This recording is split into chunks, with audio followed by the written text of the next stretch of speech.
Good day. I'm Ward Schrader, co-host of Bargain Mansions with my daughter Tamara Day. And it's a rainy day here in Kansas City. I've had a project on my list for a long time, and it's a sump pump with a backup system. I've installed many sump pumps, but I've never installed one with a backup battery system. So I'm going to do that today for you. It's really super simple. Don't call a plumber to do this and spend an extra $150. This is something you can do yourself. Okay, so I went to the hardware store. I picked up the pump with a backup battery system on it. I picked up an adapter. This goes from the sump into the exhaust pipe, which is this right here. And I recommend you replace that every time you do this because the rubber gets old and stiff and then it'll start leaking and who knows, you'll have a problem. I also, just in case, I have a piece of 1.5 inch plastic pipe in case I need some additional length. A pipe wrench, a pliers, a screwdriver, a hacksaw, tape measure, and my trusty liquid tape for my plumbing connections. So with that, let's get started. This is going to be too easy. The first thing I'm going to do is disconnect the sump pump. Right here, there's 2 screws. I'm going to loosen them up, pull this pipe off of the lower pipe, and then I'm going to unplug the sump, and I'm going to just lift the whole thing out, and I'm going to do it all right here for you.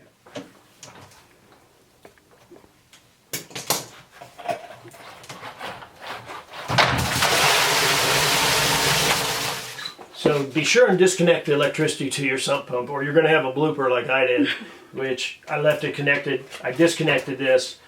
The line is full of water because it lifts it up 8 feet. There's a check valve down there so the water that gets pumped out doesn't come back down. So it was all built up. There was pressure on it. When I disconnected it, the water came down. The sump pump turned on.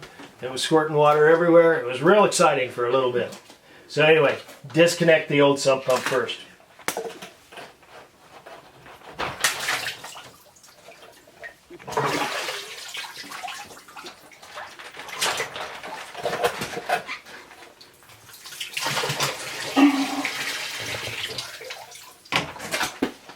Okay, that's what a sump pump looks like. Not much to it. Got a float valve here. It needs to be free of obstructions. When the water fills up in the bottom of the tube, then this just floats up. When it gets to the top, it hits a little micro switch right here, turns on the pump, pumps the water out. Super easy. So now the biggest thing is there's no electricity involved. You're just unplugging or plugging in. So the next thing is getting this section of pipe off of there and then I'll have to adjust it to fit this section of pipe. So what I am going to do is first of all just see if I can do this. I can. So that's disconnected. Obviously they're the same size pipes, so I'm going to need a connector or an adapter to adapt them. Also, this is a check valve. So when you're lifting the water up 8 foot, you got to make sure that the water just doesn't come back in. So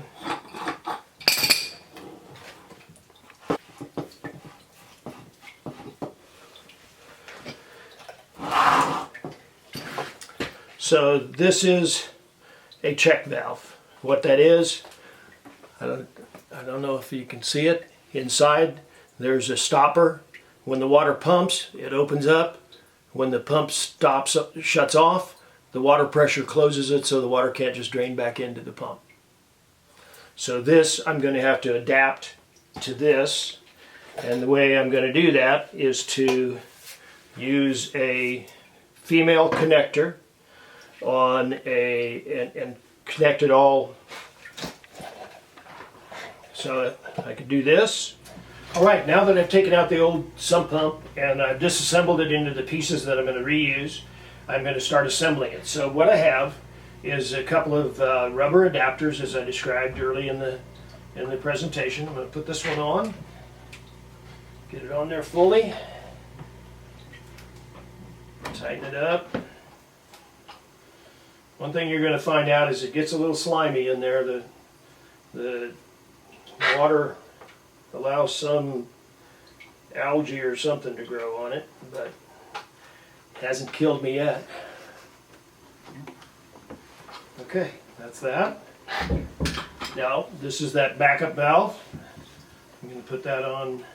Whoop, I need to loosen this up. Put this on.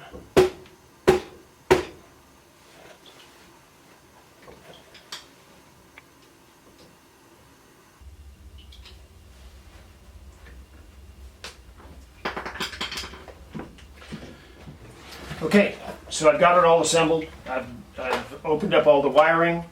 I don't want to get it all wet, so I want to leave it long enough that I can get it out of the way. And now it's ready to be placed down into the collection pit. So I'm going to do that. And all you got to do is just make sure you get it located somewhat flat down there.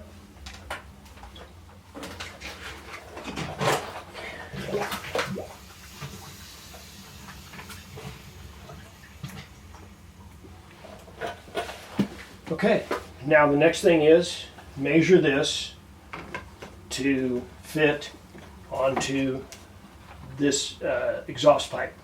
So this isn't an exact science, or it doesn't have to be, because it's close is good enough. So I'm going to cut this pipe off about right there.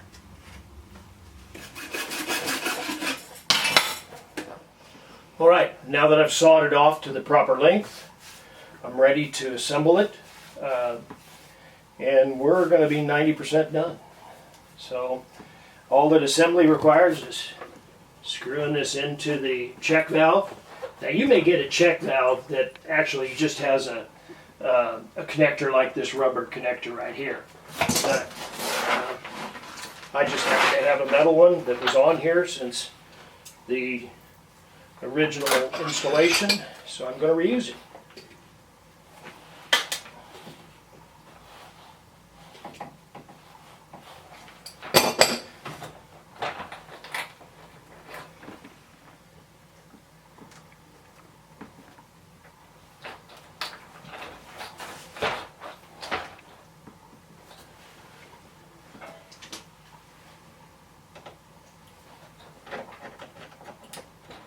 Okay, so we've got it all set up now if you weren't running with a battery backup. If you're running without a battery backup, you're finished now. And we're going to run a test just to see if it works. So I've got a bucket of water here. I'm going to fill up the sump hole and see if it comes on all by its own and pump some water out.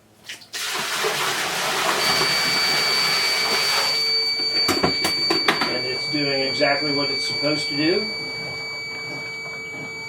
The whistle you hear is the alarm that the battery's not hooked up, but it pumped water out. It's a miracle. Thank you for watching this episode of Working with Ward. I've enjoyed doing this. I've wanted to do it for a long time, and it's motivated me to do it. I hope that you've enjoyed it, and if there's anything you'd like to see me do, comment down below, and we'll try to get to it over the next few weeks. But thank you for letting me into your house and doing this.